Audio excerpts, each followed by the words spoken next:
this year? I'm not sure. You've been quite busy, and Tony's been busy too, off doing his own thing. He's too good to record with us anymore.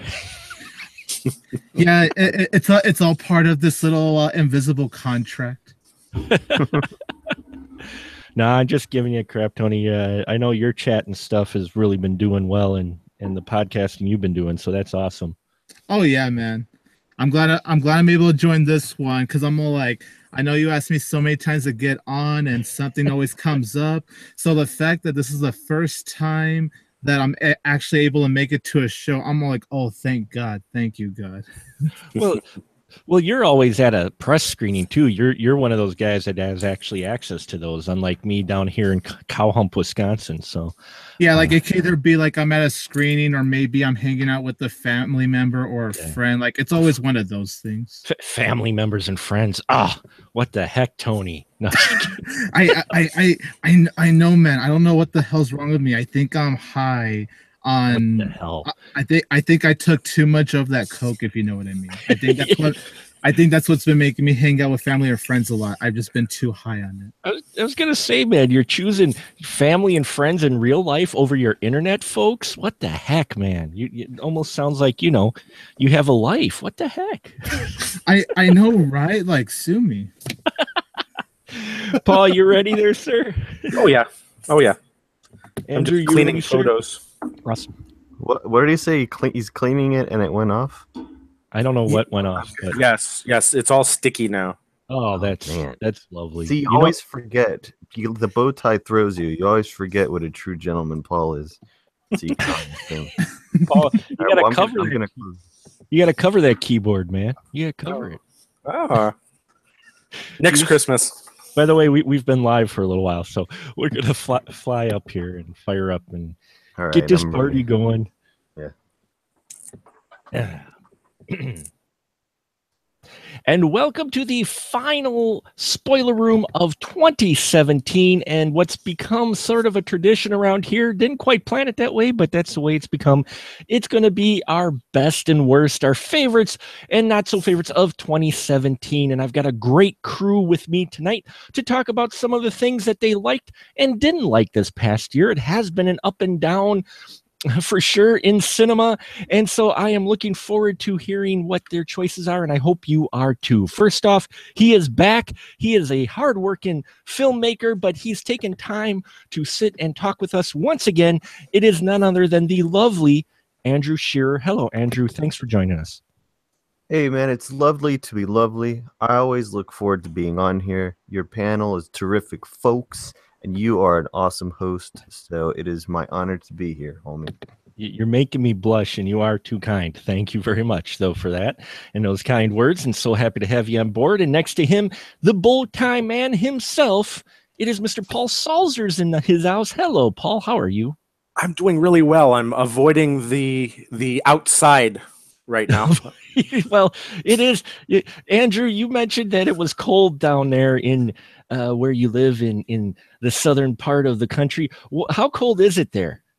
Oh, it's nothing. I mean, don't even mention it. No, I'm just curious because today I think we got above zero. Maybe. No, we don't have coal like you got coal, so just I'm not trying to bring that up, man. No, I'm just joking with you, Andrew. I'm sure. I mean, it's all a matter of perspective if you're not used to it. So no, I'm just not insulated like that. No, nothing. None of the houses are nothing, man. This is not like. Forget it. Yeah, I mean, you don't plan for heaters or whatnot down in the southern part of this country. I can understand that. Man, you don't even need a jacket. Yeah. Also coming to us from a warm state, though I'm not sure how warm it is today, he is back with us. He's been out and about and doing some fantastic things, but he has also taken time to talk to us. It is once again in his house, Tiger Power, Mr. Tony Estrada. Hello, Tony. How are you? Hello there, Mark. Thank you very much for having me. And I could definitely confirm that as of today, it is very, very cold. And how do I know that? Because before I came on here, I just finished taking out the trash because tomorrow's trash day. And boy, yeah, I was freezing my ass off when I was taking care of that. How cold is it there in where you're at? I'd say it's like very chilly, like very chilly. Okay. When you go outside though, does your snot freeze to your face? Maybe once in a while. Uh-huh. Well, that's every day here over the past few days, and we've got more days coming here in the middle of good old Cheesehead State. But I really appreciate all of you joining us tonight to talk about some of your favorites or some of the best films you've seen over 2018. It doesn't necessarily have to be the top ones for sure, but just ones that really stood out for you. And so tonight, it's been a while since he's been in the room, so we're going to start off with Mr. Tiger Power. Tony, why don't you give us one of your top films from this past year? Alrighty. Let me look in my letterbox, because that always helps me to know like all the films that I really love this year. But one of my favorite films from this year is definitely The Disaster Artist. Really? Yep. Nice. I really love this film, and Mark, I did watch your spoiler room podcast for The Room, so I know how you feel about The Room, but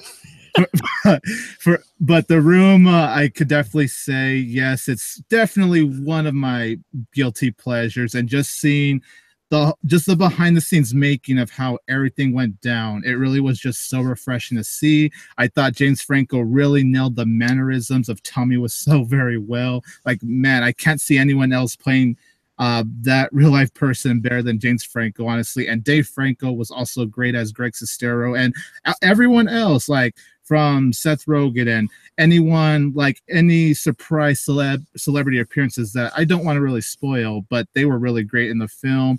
I thought the storytelling was great. It had a great blend of comedy, but I also thought the more heartwarming scenes really worked very well.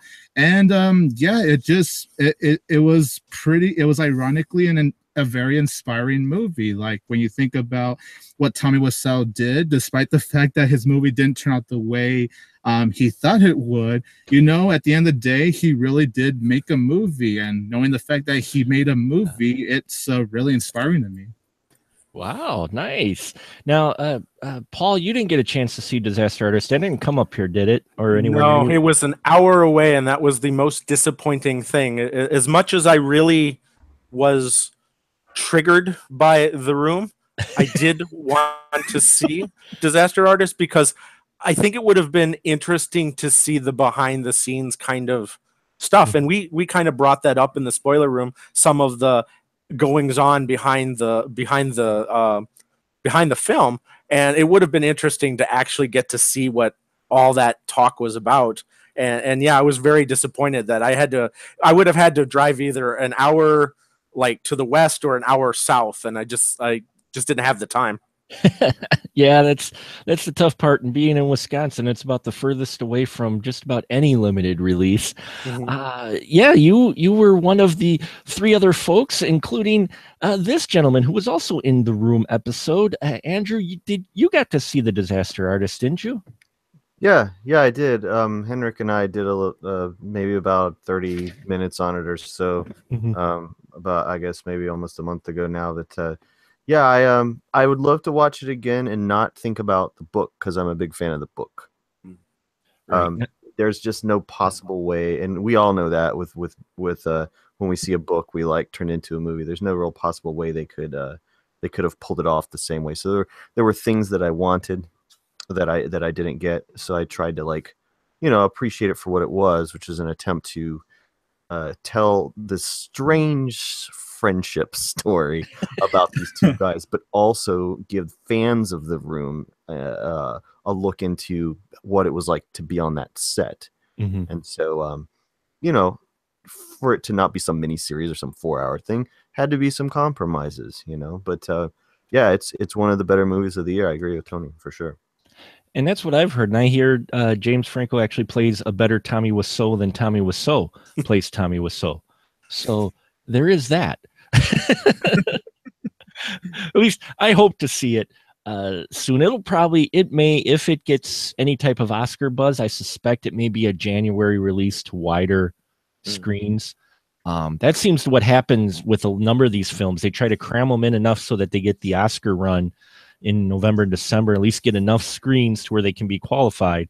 And then if they actually get any more bigger buzz or they make a campaign, then suddenly everybody gets to see these odd films or the unique films that are getting such buzz from the limited screening. So hopefully Paul and I can get to seeing it soon. But great choice, Tony. I've heard lots of good things about that film. So and your endorsement and Andrew's endorsement as well makes me want to see it. Though I also want to read the book, though I think I finished my book for the year that I usually read, which was Ready Player One. Yeah. I don't read that often. So now, Tony, did you read the book? No, I have not actually, but I was kind of thinking about maybe reading it after the movie just so I could judge the movie as a movie, and I could kind of see maybe the stuff that wasn't included in the movie afterwards. Awesome. Yeah, I heard it's a really good book as well, and Andrew here has definitely made a good argument for it, and I may have to pick it up and make that my book for 2018 to read. I don't read that often. I watch way too many movies. Do the audiobook. Same here. I'm guilty of watching too many movies. Yeah, I could get a lot of people have suggested audiobooks, so I may have to go that route. Oh, that is a good route. Yeah, because Greg Sestero does like an amazing Tommy Wiseau voice. Like, oh, does he? Oh yeah. It's where I don't know how much the book costs. I don't know if they've jacked up the price because of the movie, but it's worth it if you can get it for around $20. Awesome. I'll have to check that out. Thank you, sir. And speaking to you, sir, what was one of your favorites that stood out for you this year, Andrew? Oh man. Well, I recently published my top 10. And so we're picking 3 here. Do you want like any random 3, or do you want me to do 3, 2, 1? How do you want it? Just whichever one of the ones that you may want to talk a little bit about. It doesn't have to be your top ones. It's just one of the ones that stood out for you this year. Yeah, well, one of my favorites is a movie called Colossal with Anne Hathaway and Jason Sudeikis. That's a good one. Nacho Villarongo, I think is his name. He made this great movie called Time Crimes a few years ago. One of the best time travel movies I've ever seen. Colossal was sold on the premise of a very basic trailer which showed the happier moments of the story about a young woman who suddenly finds out that she has complete control over a giant monster that's attacking Seoul, Korea. And so that lasts, the 3 minutes or whatever that the trailer goes. The movie itself is a dark downward spiral. It does have some pop elements to it, but there is a reason why an Anne Hathaway comedy with fantasy elements was not released at theaters across the country.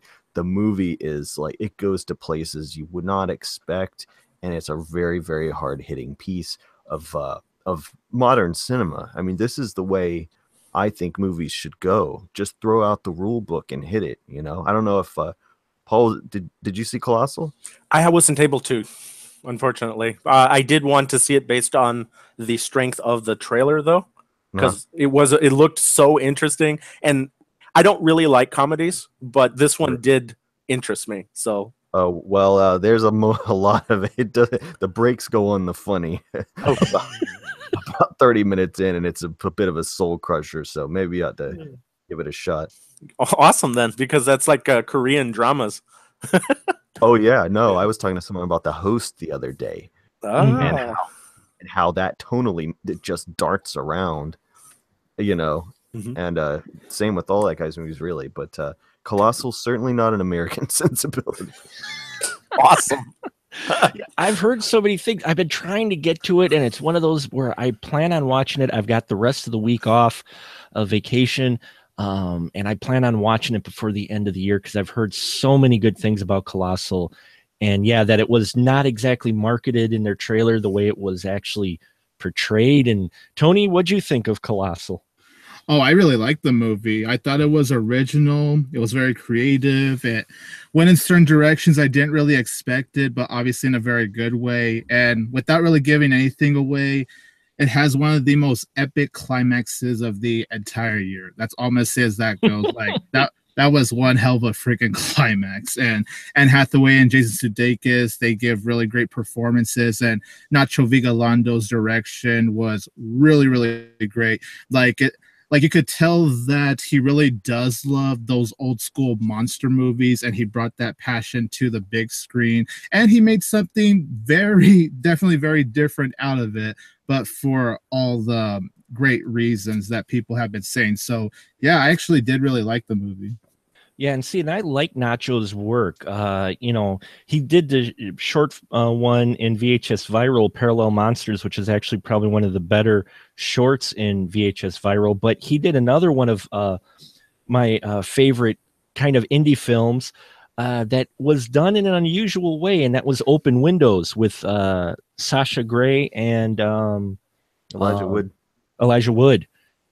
And that movie, I was like, wow, this is a very interesting approach to this film. And it was pretty doggone creepy. It was an unusual found footage hybrid. So I've liked his work because he seems to take things in a unique direction and is not afraid to try new stuff.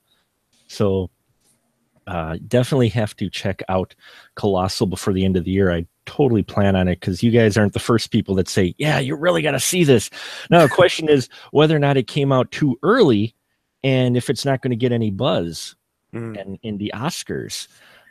Yeah, because I know it didn't come into my area until like the first week of May, and that's when I saw the movie. Right, and usually films at the very beginning of the year kind of get forgotten. Yeah.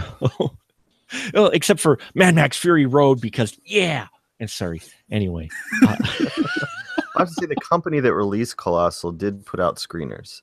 They did. They are fairly new. I think that's Neon. Mm-hmm. So they haven't yet gotten to the point where they're like critic proof or whatever, or you know what I'm saying. So that I was kind of surprised that it didn't end up on more lists, because you would think a lot of people would have seen it, or a lot of good reviews should be out there. Well, and Anne Hathaway tends to be kind of a sweetheart of the Hollywood of sorts. So having her in an unusual film like this, you would have thought it would have played up even better. But yeah, she's a blackout alcoholic. It's pretty wonderful. Oh yeah. Wow. I always like when actresses take, or even actors take, different roles you're not used to seeing them in. I mean, Sandra Bullock did that with 21 Days? Was 28 it? Days. Or 28 Days? The one that where she was 21 Days Later with the zombies and the Alcoholics Anonymous. No. No, but now I want to see that movie. Thanks, Andrew.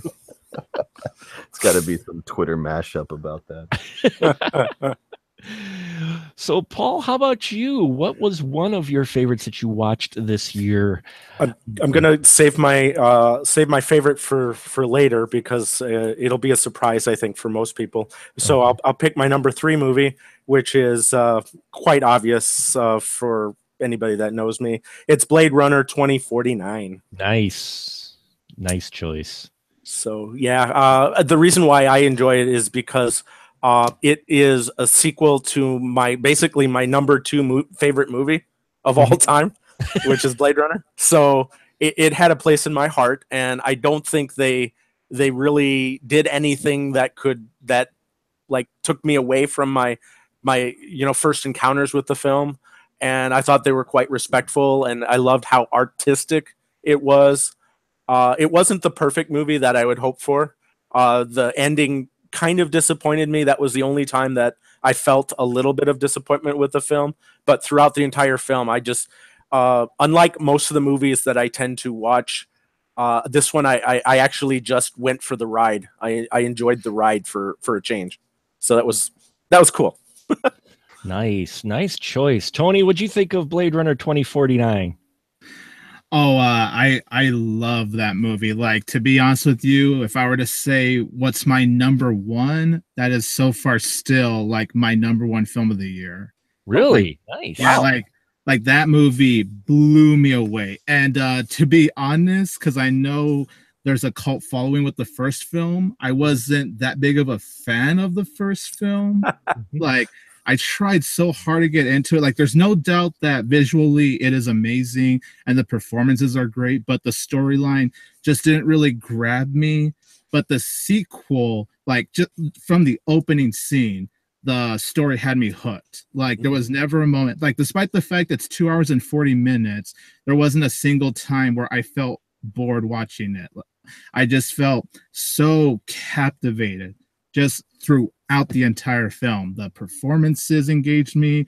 You know, Denis Villeneuve's direction was just truly incredible. And the cinematography, I truly do think is the best cinematography of the entire year. Like, there were some points where my jaw actually dropped in the theater because I just could not believe how colorful and how beautiful the cinematography was. Like, there were just so many interesting things that happened in this film, and some things I definitely did not see coming, which I really appreciated. Like, it's definitely one of those movies where when I walked out of the theater, I was just so speechless, and ever since then, I really could not stop thinking about this movie. Like, I truly do think, and I don't say this word a lot, but I truly do think it's a masterpiece.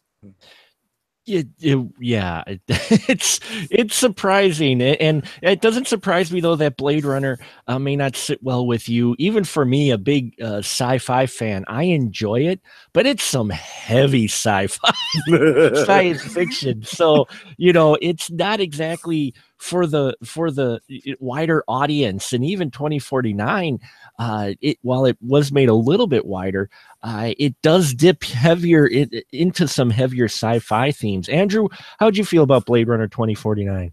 And I gotta say this about it, dude. Like, you know me, man. I fall asleep at movies a lot. Well, I know the big CGI fests. Yeah, I do. I just fall asleep with a lot of movies, and so Blade Runner 2049 had some strikes against it.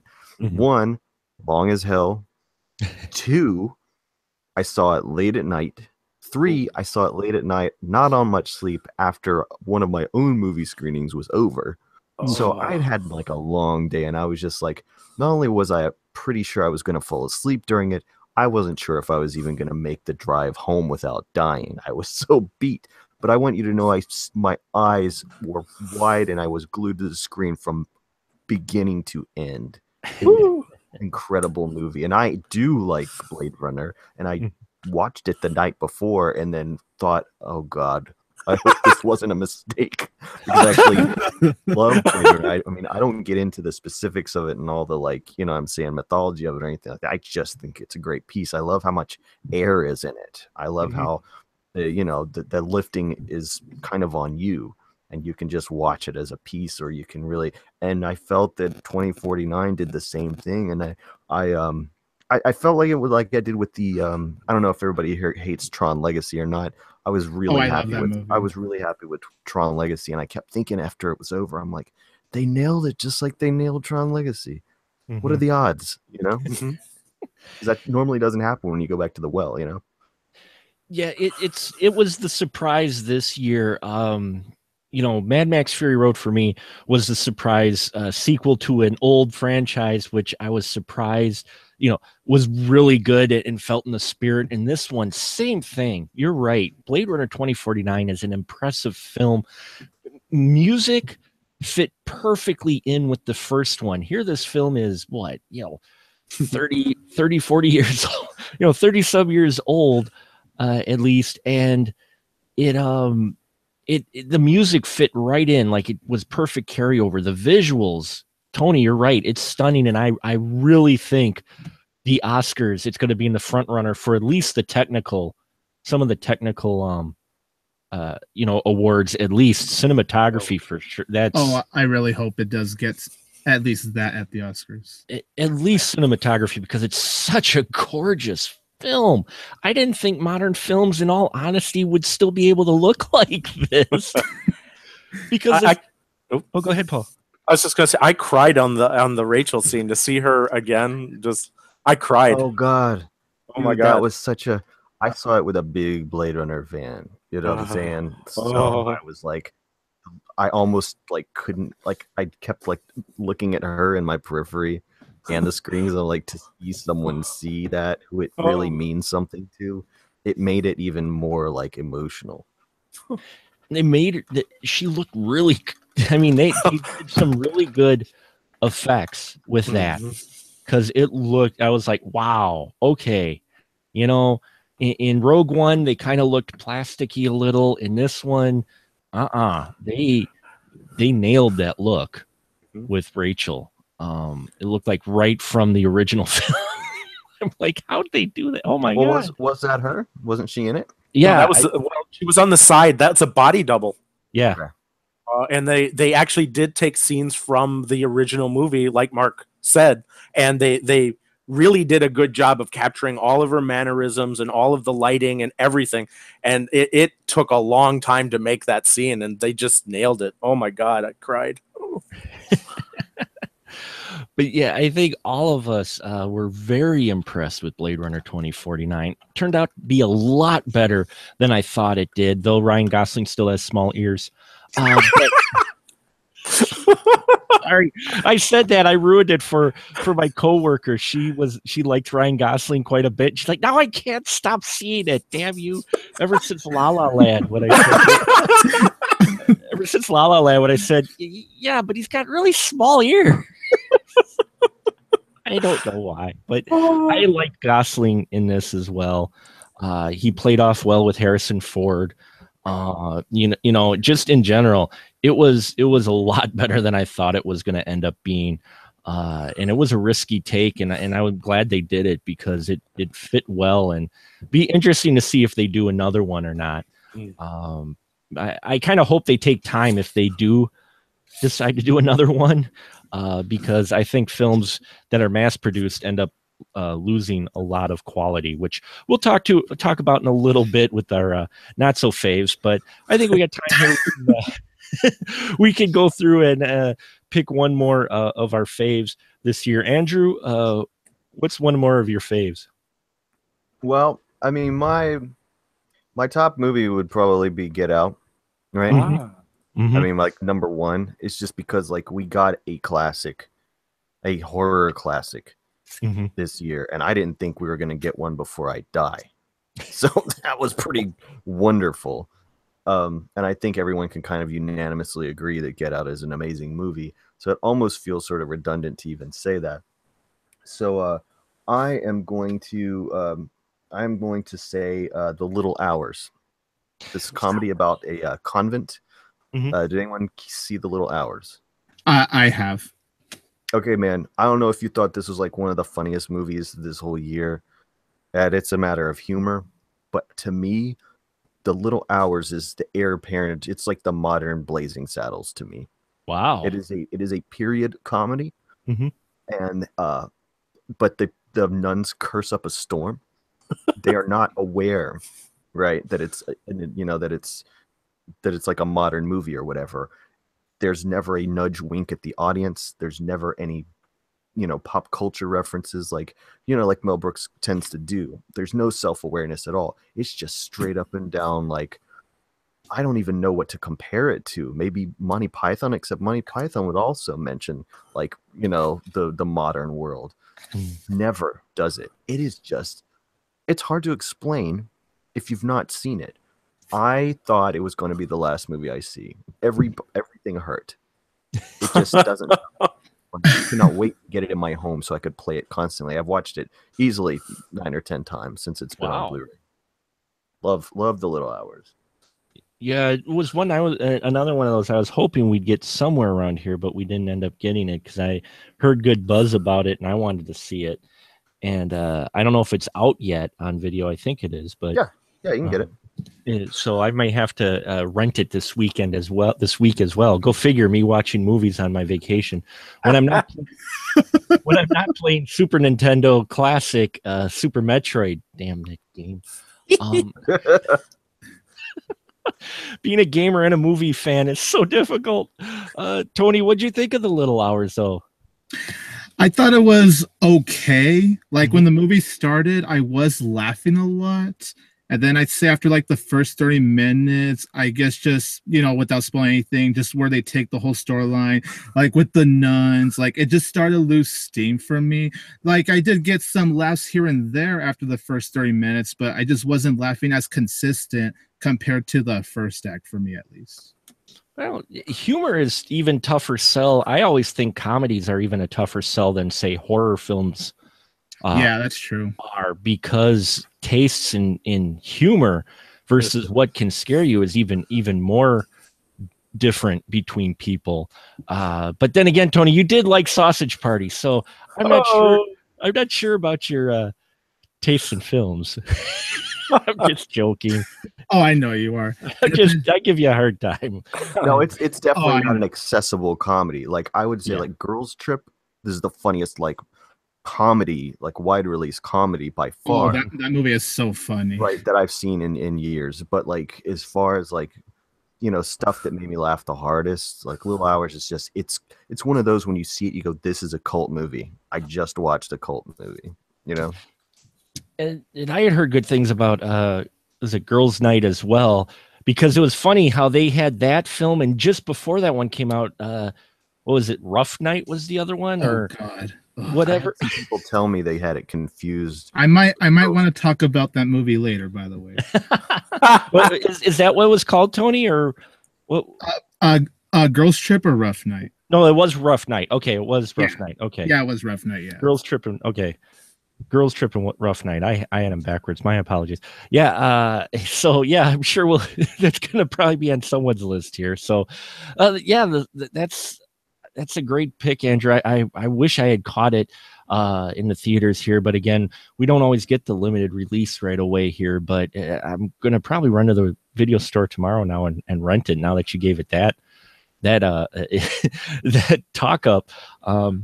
Says it's on Amazon Video too. If you. Oh, is it really? Yeah. Oh, well, then I don't even have to get out of my PJs. That's awesome. Paul, did you see it at all? No, because I'm in the same situation, but only on the other side of the state. So Yes. I either have to move, or I think I'm going to just buy my own theater so I can. Honestly, Man, I was so excited when they were talking about us getting an independent theater in Wausau, which is only like 20 minutes away. I'm like, yes. And then it didn't happen. And I'm like, no. Crowdfund it. Come on. God dang it. I'll make my own, damn it. But Paul, how about you with another one of your favorites for the year? Well, I'll give you my number one. It's going to be a surprising because it's not. It's somewhat in my wheelhouse, but not, because it's a documentary of all things. But it's a documentary on superheroes. It's called Batman and Bill, and when I watched it, I loved it. It's basically about Bill Finger, who is essentially the unknown co-creator of a lot of the Batman characters. So Bob Kane. Bob Kane is, for years, many years, he was always called the sole creator of Batman. Well, somewhere along the line, somebody wanted to write basically a story about Batman's origins, and he started to find out the story about Bill Finger, and he then tracked it down. And because of what he did, he found an existing family member, and it's because of him that you find that, like in some of the modern movies with Batman in it, you'll now see and Bill Finger in it, is because he actually went out and found out about the story, and then he brought it to everyone's attention. That just shows you the power of what knowledge can do. Just nobody knew about this because they kept it a secret. And this is this wonderful documentary that covers it. And I watched it like twice, 3 times in a row because it was so interesting to me. And it's documentaries aren't usually things, unless it's about supernatural things, I don't usually watch it. Always interesting to see those creative origins, and especially from back then, how history may be skewed. Andrew, have you seen this documentary yet? No, man, but I knew it was out, and I really wanted to see it. I also wanted to see that Professor Marston and the Wonder Woman. Oh, I know yes. it's not a documentary, but it is like a biopic or whatever. So Yeah. those two, I feel like I want to, once Professor Marston hits VOD, I think I want to just double bill those and watch them both. But going back through the Batman movies as I did this year, the name Bill Finger, I just never noticed it before. I always knew Bob Kane, and so I saw his name on start, and then I've been noticing it ever since. Yeah, it's interesting how that's come up now, and it's great too that someone finally gets credit for some of that they may have been blacklisted or whatever, blocked or forgotten. He was really forgotten. He died a poor man. Well, everybody wants to take credit for something that's a success too, and sometimes things get muddy and there's all kind of infighting too. I don't know if anyone's watching The Toys That Made Us on Netflix. Oh yeah. There's like 5 guys who claim to have made He-Man. Wow. Oh, man. Tony, have you seen this documentary yet? I actually haven't heard about it, and I've been hearing about so many great documentaries, but this is one I haven't had no idea about. But after hearing Paul discuss it, I definitely do want to check it out. Yeah, me too, because being a Batman fan, I'd love to see more about it, though. Unfortunately, the bat cowl bit the dust finally. So that was a sad moment, but rest in peace. A moment of silence. Rest in peace. Well, foam latex can only last for so long in the basement, and it's lasted for almost 30 years. So I guess it's about two. Wow. So, yeah, I'm old, but no, you're Batman. I'm Batman. Yeah. Tony, how about you? You got one more on your list? What was one of your favorites this year? Oh yeah. Let's see. There's a lot I could choose from. A Ghost Story is definitely one of mine. Oh yeah, I love that one. It, Coco, War for Planet Apes. Like, there's a ton, but the one I do want to bring up, because it's a very small indie film, and I don't know if any of you have seen it, but Brigsby Bear. I've heard about it. Yeah, I heard of it. It's Kyle Mooney from Saturday Night Live, right? Yeah. Like I didn't know too much about this film. I just watched the teaser trailer, and even though it didn't give away much, which is good, by the way, I like it when a teaser does that. It did have me definitely intrigued. It looked like this weird but also inventive kind of film. So I saw it, and I was absolutely blown away by this film. I just love the originality behind it. It's definitely one of those movies you want to go in as blind as possible, because it definitely does throw a curveball with the story, especially within the first 15 minutes. That's all I'm gonna say. But yeah, I just really love where they took the story, and Kyle Mooney does such a great job of playing the lead character. Like, he just adds so much charm to the character. There's just so much sweetness behind him. And, because he loves the character of Brigsby Bear, and just seeing him go on this journey to make this movie, as well as having these friends that were willing to help him make this movie. Like, it just has so much sweetness to it that it just makes me feel so happy, and it felt so good. Oh, and of course, Mark Hamill, he does have a small part in this film, and he was so good for the role that he did have. Everyone is honestly really great, from him to Kyle to Greg Kinnear. Everyone really is great in this film. It's just so beautifully directed. The writing is honestly just so inventive. It really is unlike anything I've seen, and especially when you get to the ending of the film, it did get me a little teary-eyed, just like a little bit. Like, it did have this nice emotional payoff. So it just had a nice blend of being this funny movie, because there are a lot of very funny moments, but also had this nice blend of just being this sweet, just very endearing as a whole. So that's definitely one of my favorite movies of the year. Nice. Paul, have you seen Brigsby Bear? I have not. It sounds interesting, though, so I may have to put it on my watch list. Yeah, go to IMDb if you're looking for a plot summary of that, folks. That's why we have Google. But Brigsby Bear, I've seen just a little bit of teasers, and it did look odd, like one of those odd indie films, which which we seem to be getting a few more of lately. I know I haven't given my favorites, but actually Andrew mentioned one already, Get Out, and the other one, Blade Runner 2049, are a couple of my favorites. If you listen to Astro Radio Z at all, our friend of the Spoiler Room, which you haven't heard that podcast, you should. When it comes to picking favorites, I'm like Pringles, and I can't pick just one. I usually have to go for the whole tube. But I guess for me, I've watched so many films, but I will say, besides Blade Runner and Get Out and a lot of these others that this fantastic group of gentlemen have mentioned tonight, for me, I will say, as much as many times as I've seen Justice League and I saw Star Wars and that, one of my favorites actually was one I just recently saw, and it's not the strongest film, some would say, but for me, it has stuck in my head ever since I watched it, and that's The Greatest Showman. Oh, The Greatest Showman is a musical that is loosely based off of P.T. Barnum. It stars Hugh Jackman and a great cast of characters. And for me, a little known secret, I love musicals. Yeah, I know I'm a genre guy, but I also have a soft spot for musicals. Moulin Rouge is still one of my all-time favorite films. I'll watch that all the time.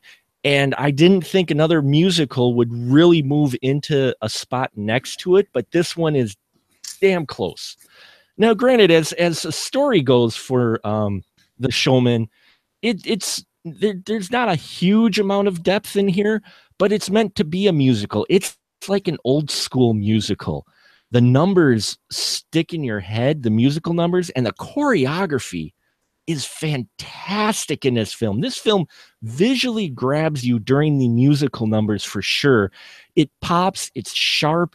The choreography is a little bit different. This is done by, like, I think a first-time director, and the choreographer for this as well has done, some Broadway stuff in that and some other things, but no one, it's kind of a fresher crew, but man, this film just stuck with me. And the main song, which you've heard in the title, This Is Me, is a fantastic anthem, and it sums up this film so well. But the opening song, The Greatest Show, is also something that just stuck with me. And if you like the old school musicals where the big draw is the musical numbers more so than any type of real depth to your characters, which there's still depth, don't get me wrong, it paints P.T. Barnum is not the greatest of light, but it's meant to be a little bit lighter fare. But cinematography wise, they've got the top down views like they did in the old school musicals, and just the performances by everybody,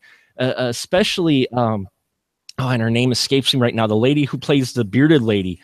Her voice is phenomenal. I need to pull that up quick because she was fantastic in this film. Everybody kind of thinks of Hugh Jackman as just as Wolverine, but he also can sing. He was in Les Mis, and I dug this The Greatest Showman quite a bit. I know some people out there didn't, but it was one that really grabbed me and surprised me because I didn't think it was going to be a musical at first when I saw the poster. But then I had heard it's going to be a musical. Okay. And I go in there and the musical numbers alone were phenomenal to me. But did anyone else see the Greatest Showman? And am I just completely off here? I've been listening to the soundtrack on Spotify, and I love the first three songs of that. And I'll just replay those. And unfortunately, because this is a musical, I will wait until it gets onto streaming before I will watch it, because I don't usually go to theaters for musicals. I don't know why. It's just something that I don't do. So that's her name, Kayla Settle, who plays Letty Lutz, the bearded lady. Her voice for This Is Me is so phenomenal. But she's even in the opening song as well, The Greatest Show. And man, she just belts out the tune, and it just, this movie has stuck with me. I've got a lot of favorites from this year, but this one most recently it surprised me, and it's such a catchy musical, and it just captured me. Andrew, have you seen The Greatest Showman? No, I haven't. I haven't really seen any other than Shape of Water and Star Wars. I haven't gone out to any of the holiday releases. Okay. No, I was just wondering. Tony, how about you? Yeah, I saw The Greatest Showman. What'd you think? Did you think it sucked like a lot of people? No, I wouldn't go that far, but I was honestly disappointed by it. Yeah, because I was anticipating this film. Like, this film was like in my top 15 most anticipated movies of 2017. So I was like, my expectations were like really high for this film. And while musical number wise, it is everything I wanted it to be. There is no denying that. I love the choreography. I love the vocals. I just love everything about it. And I agree with you, Mark. This is me as hands down my favorite song in the film. But storytelling wise, I just thought it was lacking something. And I was even debating between, because I was originally going, is this at least a good movie? Because of how much fun I was having with the musical numbers. But, as a reviewer, I have to judge it from the story.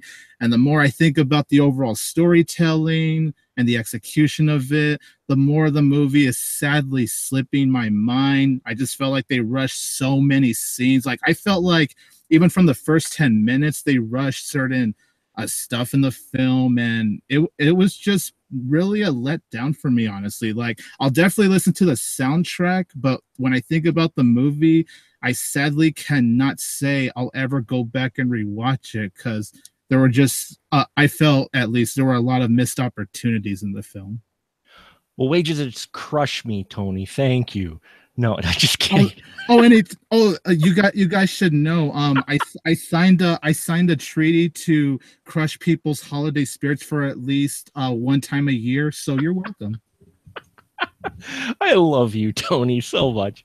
No, I'm kidding. No, I know a lot of people who it didn't sit right with, but for me, this was just one of those. But I'm a visual guy. If anyone's listened to this podcast long enough, for me, visuals, if they grab me and entertain me, it's won me over pretty much right there, which may make me a weak reviewer, but that's whatever. But for me, visually entertaining, and the music especially for me is what grabs me, and is what all I wanted when I went into it thinking for a modern musical, and that's what I got. As far as story goes, even some of the old school musicals, I'll go right out on a limb and say it, none of them, not a lot of them have a huge amount of depth to some of their characters. If you watch some of them, it's pretty basic, but the big thing for those were the musical numbers and the songs and the choreography, and that's what this felt like to me. So it felt more like the old school musicals, to where you had enough story there for a reason to get these phenomenal out. I mean, what American in Paris has like that 15 or 20 minute 15-minute montage at the end, that dance routine that goes through all kinds of different artistic styles in that, and that's more of style than really depth of character. So that's what it was hearkening back to me, especially was that type of film. But I can definitely see how it's not going to sit with a lot of people. But for me, I do think it is far from bad. Like I do think there are much worse movies. Like, was it as bad as The Last Jedi, Tony? Oh yeah, dude. Oh yeah, totally. The Last Jedi almost made me want to stop watching movies. Oh yeah. For me, that's another one of my top favorites as well, was The Last Jedi. I watched some indie horror films as well. One of them that kind of stood out for me was actually The Ice Cream Truck, it's called. It was an interesting, different take on your kind of neighborhood slasher story. If you haven't seen it yet, I really suggest you maybe check it out for something different. It's now out, I think, on Amazon. But it's made by, I believe her name is Megan. I want to pull it up really quick because I want to get her name right. But it's a great, interesting film. It's not a huge budget, but it doesn't go where you expect it to. And yeah, I thought it was. It's deemed as a comedy, but it's more of a horror film, a horror comedy. But Megan Friels Johnston. She wrote and directed this film based off of a little bit of her, her own hometown, and it was a really good film, I thought, and an interesting one for something different in your kind of horror comedy. But I've seen a lot of great films, as we all have. But let's flip the switch here. I don't want to go too late, but we'll flip it a little bit, and let's talk about one of the ones that really just we thought kind of stunk, or at least just was not well done at all. And Paul, we're going to start with you. What was one of your worst views for 2017? Wow. I'm gonna pick the top one that I have listed, which was Assassin's Creed. I didn't like the movie adaptation of the video game. I was entirely bored with the entire film. So, oh my, that's right. That came out this year. I totally forgot. There's a reason why you forgot it. A film with so much potential that fails so miserably. It really did. I mean, it has this wonderful like storyline that they could have like tapped, but it seemed like they were very uninspired. Is I think the best word for it. It's just like, wow. Yeah, it's hard when you get a video game with such rich source material you can pull from, and they don't really do any No, they didn't. of it. Tony, you saw Assassin's Creed, didn't you? Yeah, I did. By the way, I just remembered, didn't it come out on Christmas Day? I think I could be wrong, but I think it came out Christmas Day, I believe. Really? Assassin's Creed was last. Well, it came out initially. Yeah, it actually came out last year, dude. You want to know how I remember? It's when I watched it, and you watched it. Yeah, you watched Okay. it this year. And well, actually, in some theaters, I don't think it got. Some theaters it didn't actually hit till January. So we'll let it slide, Paul. We'll let it All slide. right. Well, otherwise, I can give you another one. I mean, just What about There's- one that was released this year? Oh, I was gonna say very quick. You want to know how I remembered? Huh. Because I did a double feature of that movie and Why Him. That's how I remembered. That's how you remember it. Awesome. So that's when you watched this year, Paul. But what about one that was released this year that you saw that was your not so favorite? well now you best go on because I have to make sure now that I have it because now I'm totally like scared. Oh, did we? No, don't be scared. It's No, I want to be correct in here. I don't want to give false information here. Oh my God, yeah, like I'm such a ball breaker, Paul. Give me a break. No, Assassin's Creed sucks. We all agree. Transformers: I The Last Night. didn't hate it. Oh though. God, I that was like, this year too.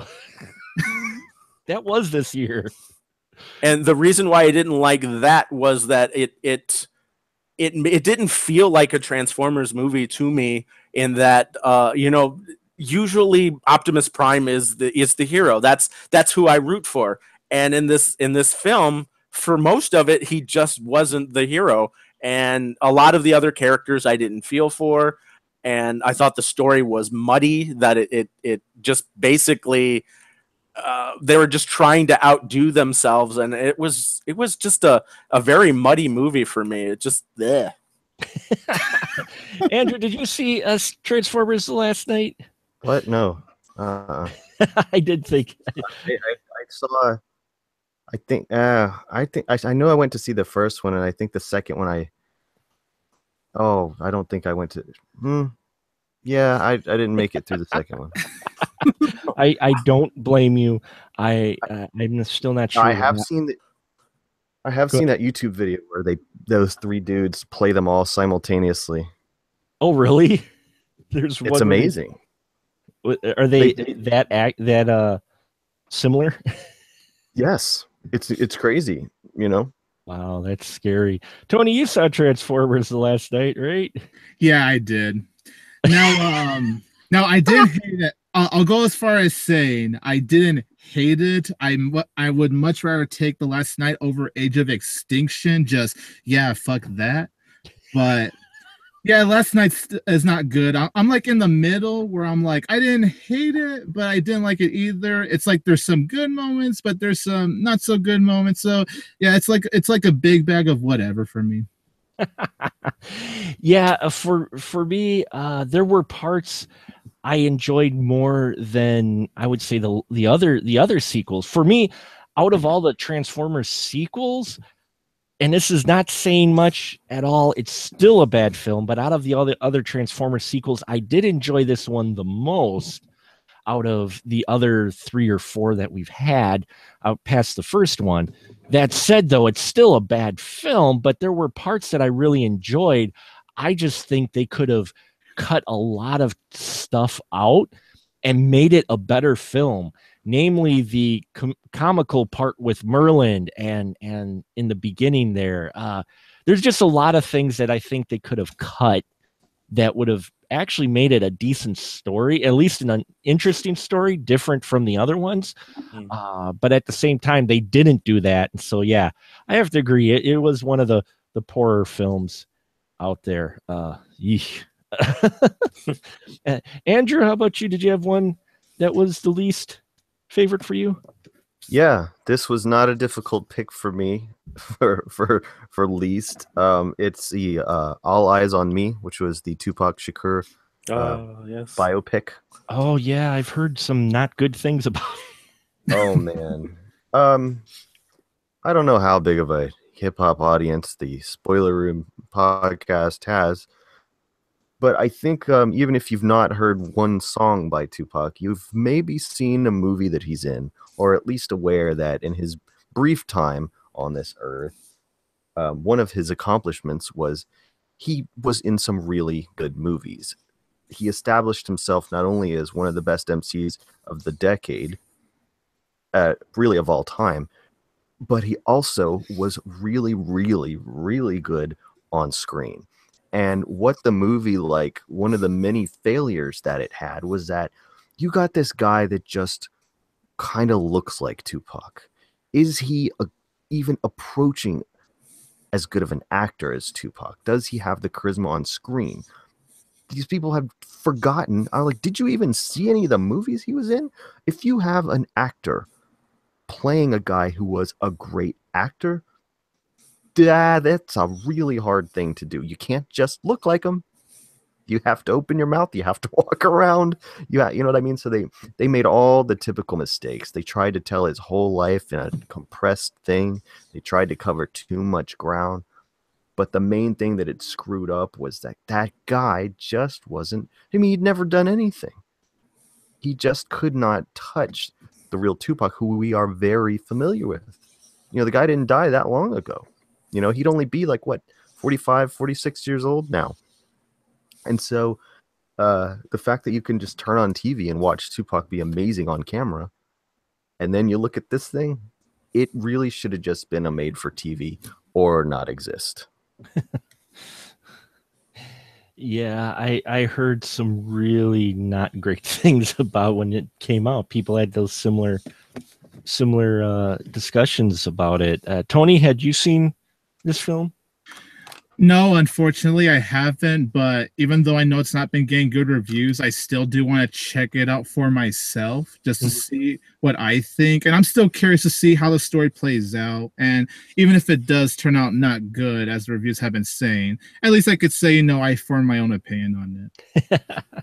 I'll say this good thing about it, since I just dogged it.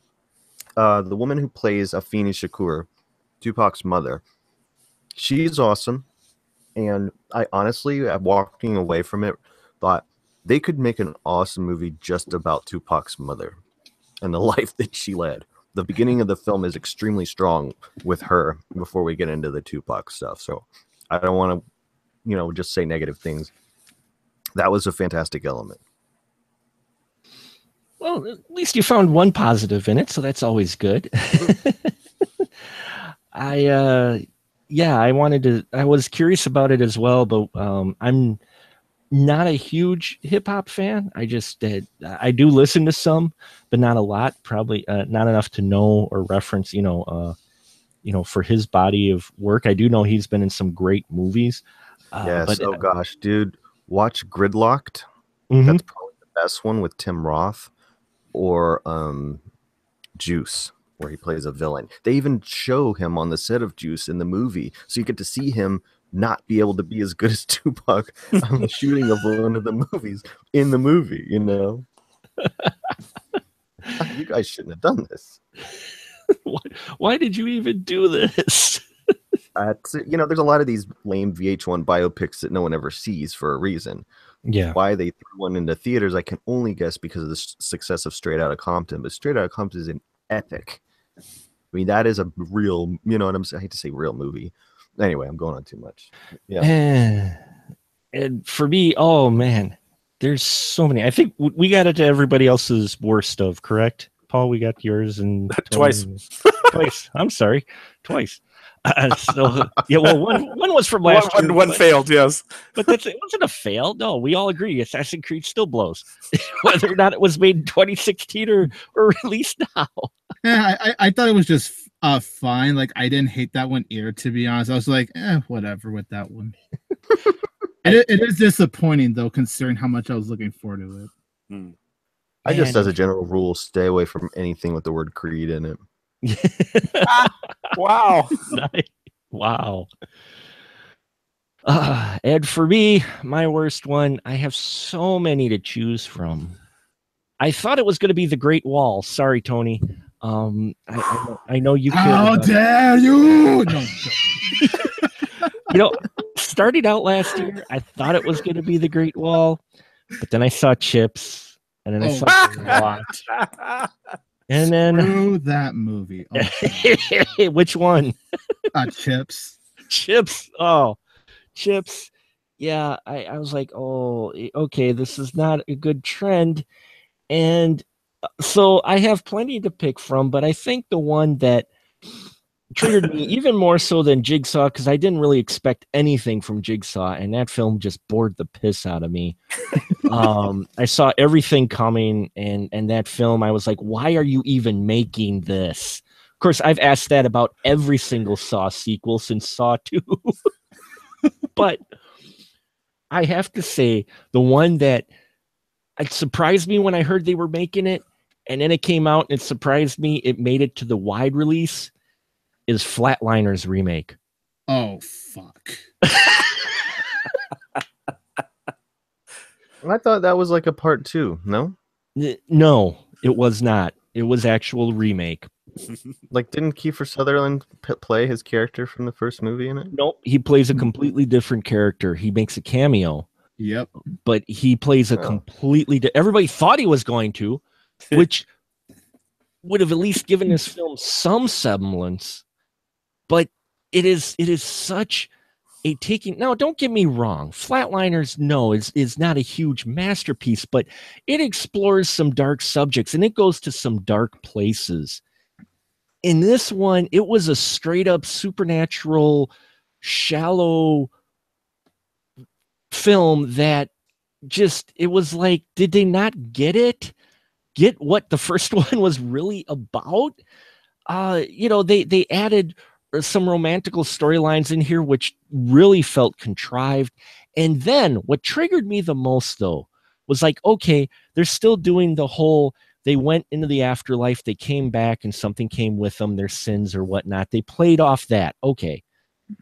But at one point in the script, they're actually entertaining the notions, hey, maybe we didn't actually. Maybe there's some evil entity out there that's feeding off of our bad sins, and that's why all this is happening. I'm like, no! Did you scream in the theater? I nearly did. I was the only one in the theater, so it wasn't, so it wouldn't have been that bad. But at the same time, I'm just like, what the fuck? Why? Mark is in there contorting, and the management doesn't care. It's like, it's another one of these bums that comes in here to die. They had people coming into the theater more often just to make sure I was still alive. And tried to choke myself with a bunch of popcorn. Oh. Was the nachos at least good? The nachos were good. Yes, I had more cheese left over than I had chips, which was awesome. I think the ultimate thing would be for someone to flatline at Flatliners. But Flatliners is the classic example of them trying to dumb down what, while it's not a phenomenal film, is still a classic to some because of the storyline and what they covered, plus the actors and performers they had in there. And I felt bad because the cast that they had in the Flatliners remake was decent. I liked them. They all did a decent job, but the script that they were given was so just shallow and did not feel like they got the whole reason for the first one at all.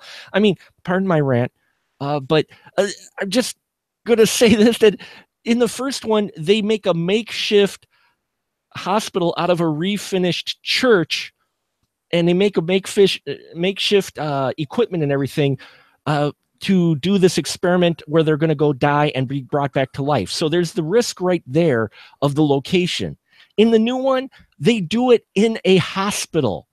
They do it in the basement of the hospital in a wing that was set for a disaster recovery in case there's a disaster, how people can go down to this basement, and they got a whole full hospital. So you take away the threat there of them possibly dying and not being able to be brought back because they have a full hospital right there. Then you play in the angle of, oh, a demonic force may be feeding off of our sins. Oh, and I'm like, no, that's you've totally dumbed this down to some supernatural basic horror film that it just falls into with the rest of them. And that's not Flatliners what it was, you know? And it just when they did that, that was it. That was the end. And then don't get me on the CGI, which was horrible. Oh my God. Oh my God. Tony, did you see Flatliners? Yes, I did. At a dollar theater, and thank God it was just a dollar theater. But yes, I did see it. I really try not to dog on films, and people know that in my reviews. I try to look for something positive, and as much as the cast do very well, they all were the same too. They all felt like they were the same.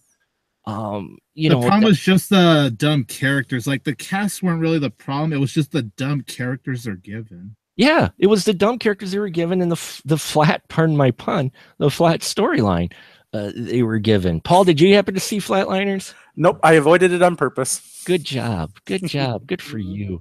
Andrew, did you happen to see Flatliners? No, I mean, good on you, sir. Good on. No, well, I saw the trailer enough times in the theater, and yeah, I always saw people would look up from their phones and go, "Ooh, neat." They had no idea that there was a Flatliners before, so yeah. I mean, I've got a pretty healthy perspective on these kind of things. Just like they need movies in theaters, need things people might go see, and people are more likely to go see something they've sort of heard of. With any kind of familiarity. So Mark, do you think if you would have watched it with other people that say the modern audience, do you think they would have enjoyed this film? Or do you think I would have told them, go to your video store. Yeah. It's $1 rental. Actually, probably 50-cent rental for 5 nights. Flatliners, or buy it online for a couple bucks. Yeah, he would have Howard Beal'd that theater. He would just scream, "I'm mad as hell. I'm not gonna take it anymore." I was tempted to. Man, they just scream at everybody and grab them all out. We're leaving. Everyone's leaving. Again, there's a lot of films that bug me this year, but that one in particular, because one, it was a remake that wasn't needed, because there's really, when you watch the first, and I know we can say that about a lot of remakes, but some, I'm like, okay, you've added something new. You've brought something unique perspective. Here, one, they didn't need to do this for Flatliners because there wasn't a huge amount to explore. Two, it wasn't a sequel. It was a remake. People were kind of hoping it was a sequel at least. And three, it just dumbed it down. And when they didn't need to, because the original was already kind of was not dumbed down, but it was, you could follow it and got the theme. You didn't need to add this extra idea of an evil force feeding off their sins or whatnot. It changes the concept of the original film, so it almost takes it to a different level. It puts it right in the same category as Insidious and Conjuring films, or Annabelle, or any of those supernatural films that have been more popular, or the Paranormal Activities. It dumps it down into that. I think now you just nailed what the pitch was to get this made. Exactly. You're right. I think it is, because the original was an exploration into the sins that we commit or things that we blame ourselves for. Our consequences. Everything we do has consequences. And in this one, well, you know what? That could be true, but it could be a monster. But see, your choice was to buy the ticket. Yes, I know. It doesn't matter. They got my. That's the consequence. The consequence was that you got that. Great. So if I die and come back to life, all the bad movies I watched are going to haunt me. Oh my goodness, that would be horrific. It is. It's going to be coming terrible. soon. Jacob's Ladder from the makers of Wish Upon. Oh, that was right. That film came out this year too. That one was bad. Oh, It was a good movie for me to wish upon. Wish Upon was also not. Oh, that film too was a concept that was. It was a great in concept. Its execution was poor. You brought up Wish Upon. That just. I was just making a joke. But... I know you were. I'm sorry. It triggered me again. I apologize. There you go. Listen to Tony. He's bringing it down, man. You like musicals. Everything's going to be okay. I'm good. No, I'm good. I'm not triggered, but I just you mentioned that, and it was like, because we had some great horror films, and at the same time, some really bad ones. Which that's always going to be. Yeah, which you're going to get with every genre. I understand, but for me, but mostly with horror. But mostly with horror, yeah. But Flatliners Flatliners for me was actually probably one of my worst of the year, next to like Chips and Screw Baywatch. I didn't care for that one either. I know some people did, but wait, are we giving more than one thing we didn't like? Sorry. I'll stop now. Well, like I told you, I'm like Pringles. I can't give just one. No, because I had brought 3, but I wasn't trying to make take the rest of the night. We've got time yet, so if you brought 3, if you got another one, a good one or a bad one, Andrew, go ahead. Well, I just had a question, really, since we all love Blade Runner so much. Sure. I was not a fan of Alien Covenant, and I wanted to know: do we agree that Ridley Scott would not have made as good of a Blade Runner 2049 as Denis Villeneuve did? Ooh, nice question, Paul. What do you think? Absolutely, he would not have done a good job. I think he just lost a step. Tony, how about you? Honestly, I really don't think so, to be honest. Because the way Denis Villeneuve was able to take that world, I don't think Ridley Scott could even be able to do it. So honestly, I don't see it being as good if he directed it, honestly. See, and I did enjoy Alien Covenant. I fully admit it. Hi, my name's Mark, and I like some movies that are really bad. But no, I enjoyed a lot of aspects of it. That's what me with some of the movies this year. Like, there's some movies that got panned, but I actually had a blast watching them. So you're not alone on that. But I will say I agree with everybody here. I don't think Ridley Scott would have been able to make Blade Runner 2049 is really good. And part of the reason I think it is because the people making it, at least the director, was not so invested in the previous film. I actually think it helped to get a fresh perspective for this film. Because I don't think Scott would have done as good a job. My problem with Scott, though, is based on what he did with Alien Covenant. I think at least what we got with 2049 was that we got something that felt tonally like it was like it actually felt like it was a continuation. Whereas I think Ridley Scott, what he's trying to do is he's trying to reinvent his own movies every single time. And we would have gotten something that was totally, it wouldn't have felt the same. It would have felt entirely off. And I think that's the problem, is that I think he's just trying to make these wonderful art films. And I think he's just, sometimes you need to have that connection, especially if you're going to do something that's a sequel. I want that connection to the old and still be fresh. Mm-hmm. Well, yeah, it does feel like Scott's reinventing it with these last Alien films. And what's funny is when I watch these films, I think part of the reason why I enjoy them more than some is because I've compartmentalized them. And I don't actually look at them as a continuation, prequel, or otherwise to the rest of the franchise anymore. I look at them as their standalone, almost like his reboot or whatnot. I still, even though it's got xenomorphs in it and everything, for me, I look at these separately than the other films, even though they're all in the same world, and I know they are. I guess I just approach them a little differently. Maybe because I don't have a high bar, because I'm like, you're not going to hit my enjoyment of Aliens. But I mean, or Alien, but in Covenant, though, he totally dropped what he did in Promethean, because it just felt like, okay, so we're going to find out more about the engineers. Oh, we can find out that they can take a pretty big blast and disappear. Oh, okay, that's great! Yay! Yeah, it's I would have Yeah, liked to have seen more about them. You know, it's also what he promised in the story too. I mean, I dug Covenant, but I can see definitely the appeal. But I think I look at that film and even Prometheus as their own films. But he definitely, yeah, he completely reset. Well, all that stuff in Prometheus, yeah, it's great. And then he pulls a Newt. reset that one too. He pulls a Newton Reese, and I'm like, really, really? Well, not a Reese, but you know what I mean, Michael Biehn. He pulls, he does that, which pissed me off about Alien 3 is like, wow, they made it through. Yeah, spoiler room, folks. They made it through all the way through Alien 2 only to die in a spaceship crash. Thanks a lot. Same thing in here. Wow, she made it through all of that in Prometheus. And yeah. Wah, wah. Wah, wah. No, you're not being edgy or different. You're just being really disappointing. But was there any what other ones on any other question or anything about a film, Paul, that you saw this year? Well, no, this is in general because I thought it would be interesting, and we kind of hinted at it already. And that is there a film on the list of all these people, like worst of films, that you thought wasn't that bad? No.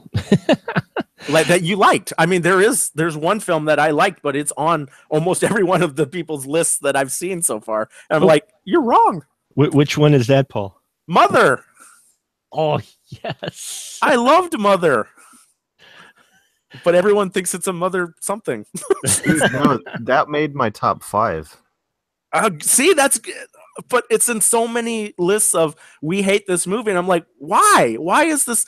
And they're in The Circle even too. I like The Circle as well, and that's on people's hate lists too. And I'm like, why? Oh my goodness! So I want to find out what your guys' ones are.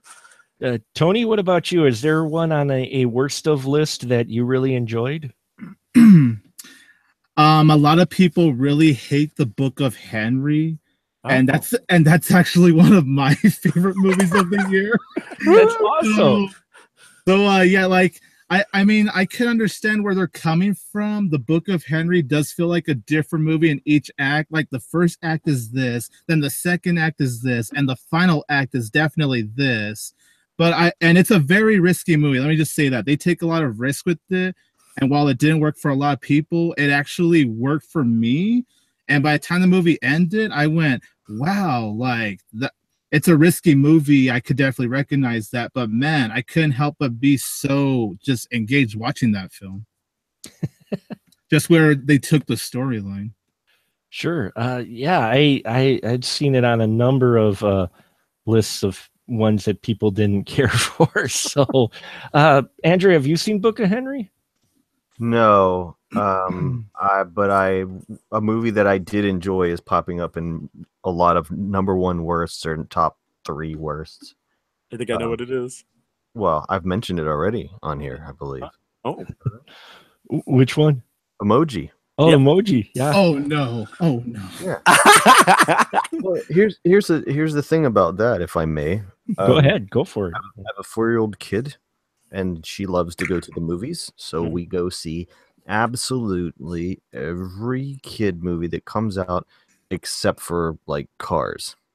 So if she's got an interest in it, if she sees the trailer on her tablet, whatever, or at another movie and goes, oh, I'd love to see that, we go. So we saw, except for Cars, every kids movie that came out this year, and Emoji is by far not the worst. By far not the worst. I get merit just for not being the worst.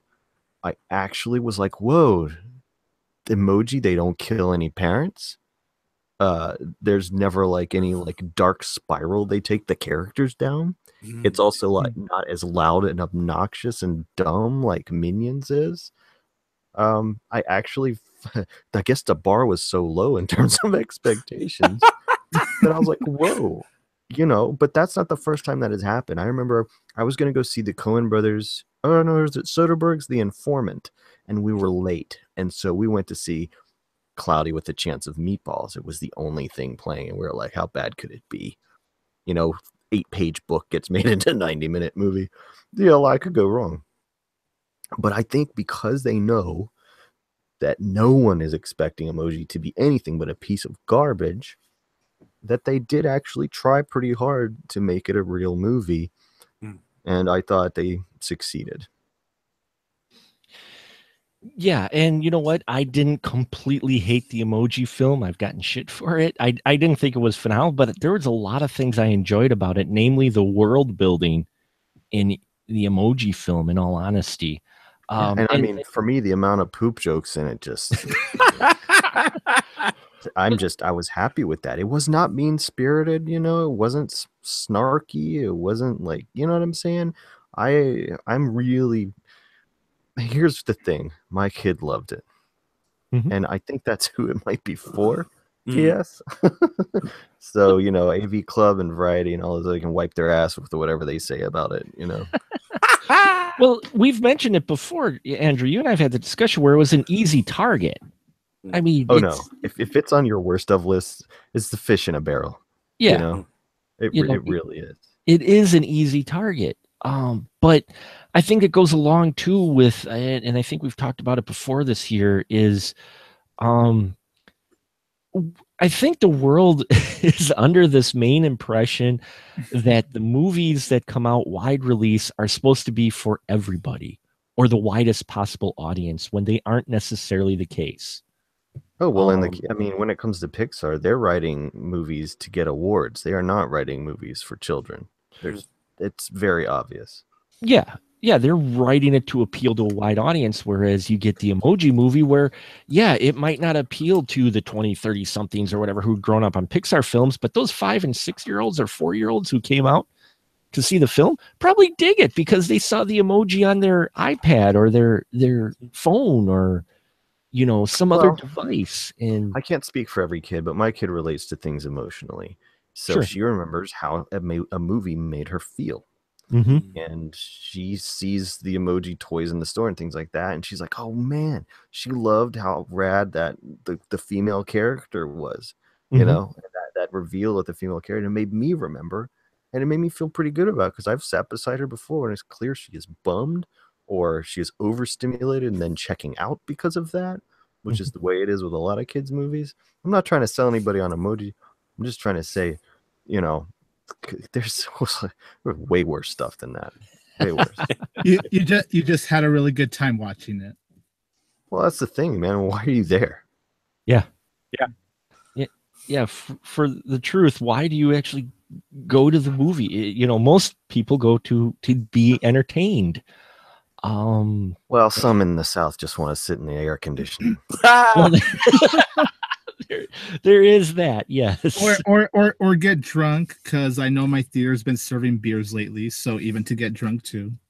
I actually ordered a drink and I don't drink during La La Land to make it through. Oh. About 2016. And for me, Paul already took one for me, which was Mother. I loved Mother. So many worst of lists, and I loved Mother for many reasons. One of them, though, not only because I dug it, because it's one that you need to see multiple times, and even then you may not get everything that's going on in the film, and that's not necessarily a bad thing. But I also loved that it was so divisive. There was no gray area with this film. There was either people who despised this film and wanted to see it burn in a dumpster, and there's other people who loved it. But that's what I loved. I'm like, we have so many films that come out that are middle of the road, that are kind of, it was all right, which isn't bad. But at the same time, I'm like, this is somebody who took a chance and made something that they knew was going to be this way. They knew when they made Mother what kind of reaction you were probably going to get. And the fact that they wide released that film still surprises me. I couldn't believe everybody stayed in their seats. I was looking around and because I didn't go to a preview, I went to the real deal. You know, I saw it with people and I was like, God, you guys are all still here. Because even in Neon Demon, a guy barfed behind me, you know, but like, but in Mother, I was like, whoa, look at the things we're seeing. You guys are just rolling with it because old Jennifer Lawrence is taking you there. Yeah. So I was really encouraged by it. I think the reason why people hate it because it made them feel bad. Yeah.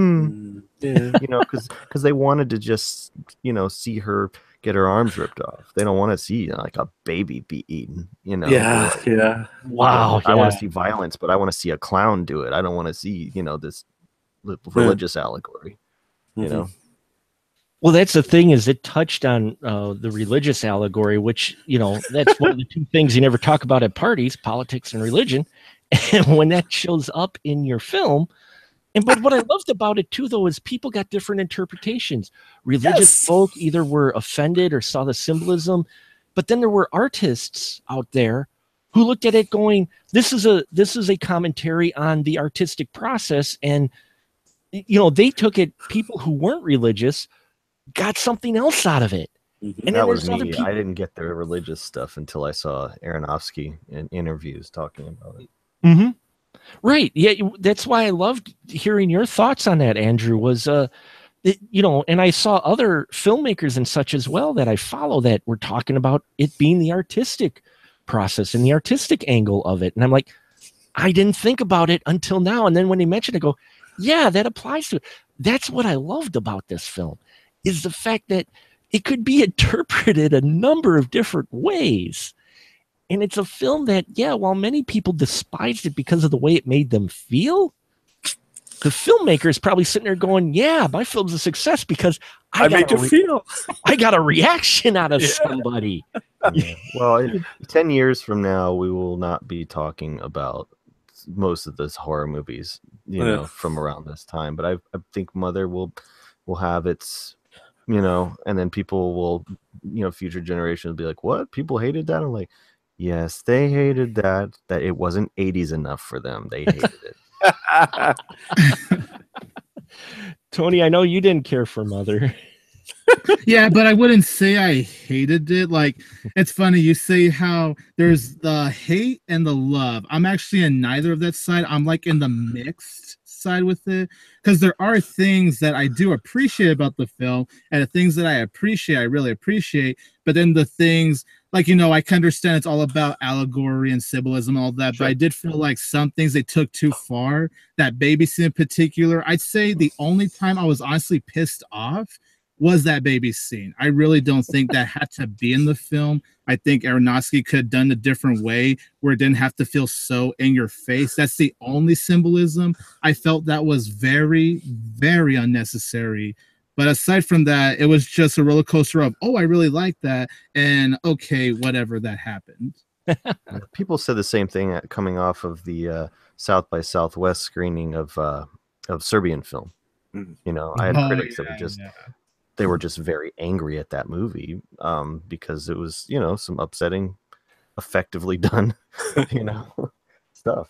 And while there are some consistencies, what tells you about this year, though, if you look at the lists of best of and worst of, while there are a couple common ones, it's impressive to see how much variety there is, though, too, on the lists. You know, or ones that they don't mention, like The Snowman. The Snowman's a horrible film. That was on AV Clubs. A lot of the ones you mentioned were on AV Clubs. Chips, Snowman. They watch. Yeah. You know, but other people have mentioned, you know, Justice League, which I had fun with. The Greatest Showman, I had fun with. People, but if you look at the list, yeah, there are some common elements, but there's a lot of them too where it's like it varies, and so it shows you either we're getting a more diverse. Slowly getting diversity in our films, or there's more mediocrity to choose. That might be the case.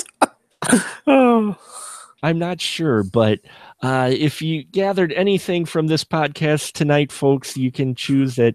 You can see that there are many interesting ones out there that were good or bad, or some were good on some lists and bad on other lists.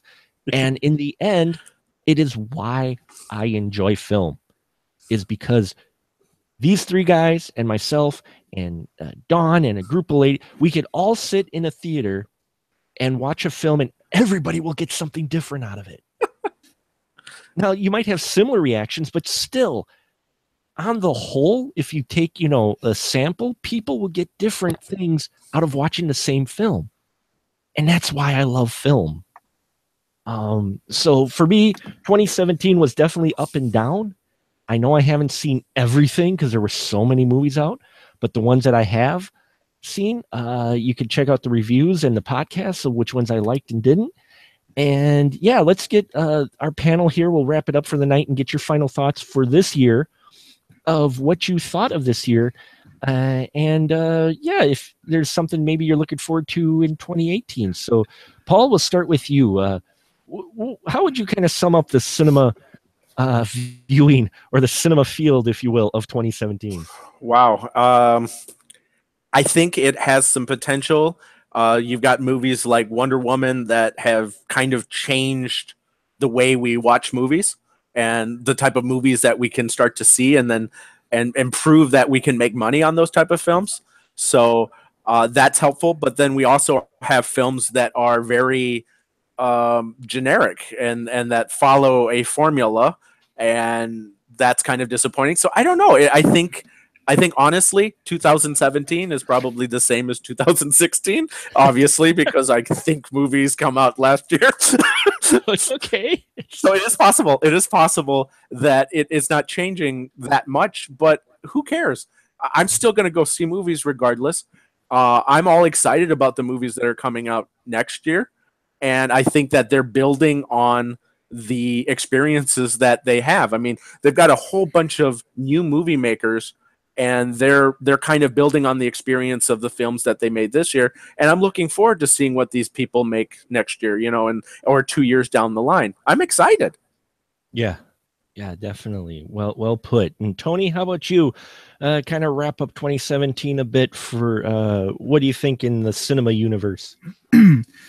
I think 2017 has definitely been, overall, I think it's been an interesting year. I think the summer movie season started off kind of rough, however, but then it thankfully did get better by the second half. So I'd say overall, yeah, it was a very good year. There's been movies that have been trash, movies that have been beloved, and movies that have been divisive.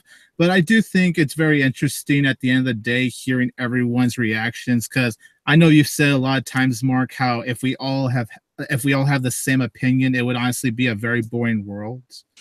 And I think it's interesting when we could hear different reactions. So like, you know, I'm not going to be someone that judges you, you know, for really liking movies that are, you know, that are different from mine. So like, I think it's great that you actually really like the Emoji Movie, Andrew. Like, I'm actually very happy about that, because I'm used to hearing so many people trash on the movie. So to actually hear you say you really like the movie is actually a breath of fresh air. So yeah, it's definitely been an interesting year overall. Nice. And Andrew, how about you, sir? How would you kind of sum up 2017? Oh man, it's gonna be hard for me to separate real life from the movies just because it's been such a crazy ass year. But I am struck by the irony of a culture that will be so simultaneously obsessed with superheroes and heroes and yet be so like blind to the fact that they are fucking villains in reality. So many of them, half of them walking around, and we all know this. And that was the thing that I just couldn't get out from under about 2017. Because I was like, really? You go out and see Captain America movies, but if Captain America really would punch the fuck out of you, do you know that? Like, to me, that is amazing. So, but what I like best is that there's becoming more and more access to movies for people from across the board because of on-demand. That has really helped things greatly with Netflix going screw it and going right into people's homes, because we see these ads like Disaster Artist is a great example. This little square on Instagram, December 1st, Disaster Artist now in these theaters. And you look at the list of cities and go, well, this is the places where it matters what people think about movies. Everywhere else in this country, they just think it's a big farm. And when we can have their Mick movies when they want to dole them out to us, they don't care. But the top 10 rolls around, the Golden Globe nominations roll around. Half these movies have not played anywhere near most of these people. So what stuff like Amazon Originals and Netflix Originals has done really has gone like, all right, we know people are smart. We know people are cultured. We know people want to see their own experience on screen. We are going to give it to them whether Hollywood wants to or not, or whether the indies companies want to or not. You deserve access to great movies. And that's why it used to be in previous years, people watching television instead of film. But I think it's all circling back. And the garbage that's happening with politics, the fact that the movie industry has been dragged kicking and screaming into the new century finally means that the next few years, if we don't all fucking explode, are going to be really interesting.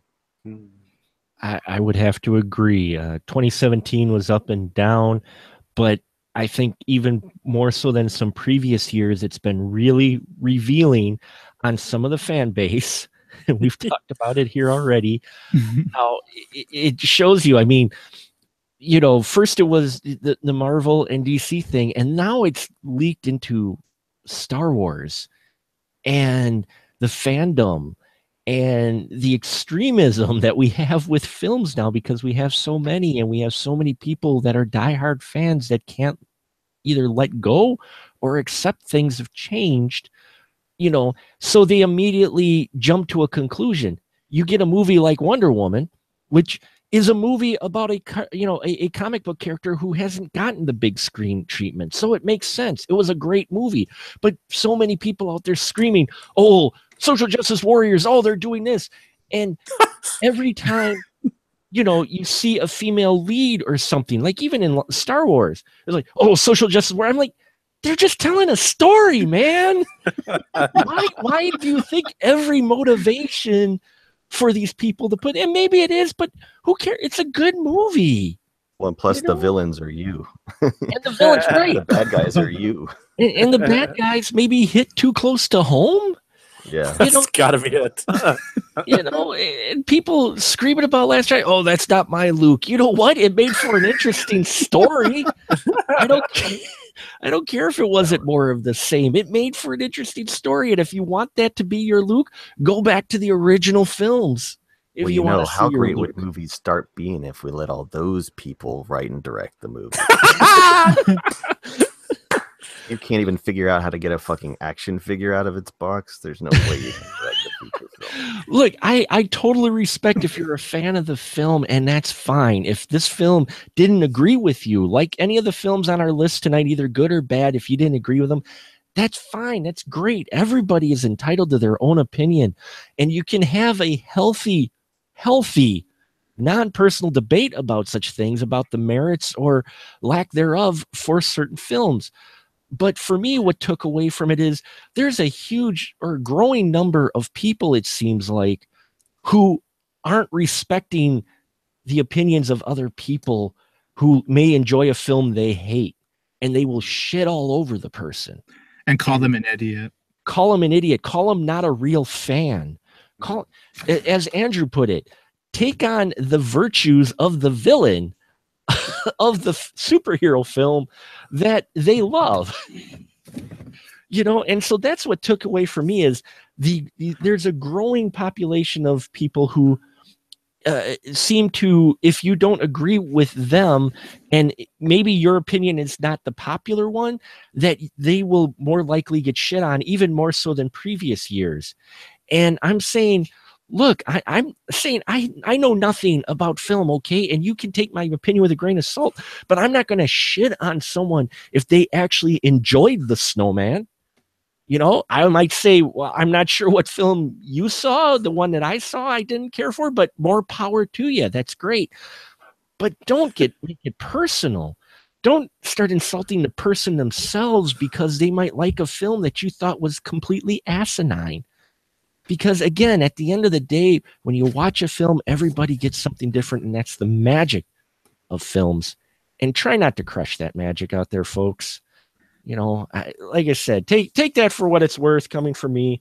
And not every film's made for everybody. So here you have it. That is true. That is true. Well, I didn't want to go too long tonight. I'm sorry, guys, but just to mention the ribbing Bad Moms 2 got. The Bad Moms Christmas. got shat on left and right.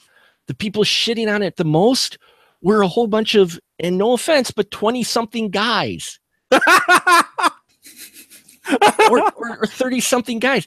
Bad Moms Christmas is not made for you. Yeah, well, I got bad news for fucking, privileged white dudes. The world is over for you, homie. Oh no. You had a nice run, but that shit is over. You know what I'm saying? A lot of the criticism, not all of it. I'm not saying that it was exclusively to that, but the bulk of it, the ones that would just totally crap on A Bad Mom's Christmas, were completely not the demographic that film is geared towards. And I think sometimes people, even myself, lose a bit of perspective of what that the films are sometimes made for a different demographic. So in the end of the day, you may have thought it was a shit movie, but let me tell you, the group of females that were sitting in the audience with me when I went to see A Bad Mom's Christmas with my wife, we're laughing, we're enjoying the film, we're digging it. And that's what's important. Whether or not I found it entertaining, the people they were targeting dug it. So there you have it, folks. Whatever that all adds up to, I'm not sure, but I want to say I appreciate our one viewer we had in the room tonight to listen to us babble about our favorite and not so favorite or worst of 2017. I'm looking forward to 2018, and we've got a lot of great podcasts. We'll be covering new releases and old stuff as well. So look for that. Please subscribe to our iTunes channel. And now this is where these fine gentlemen can let you know where you can find them at when they haven't come here to the spoiler room. So Andrew, go ahead.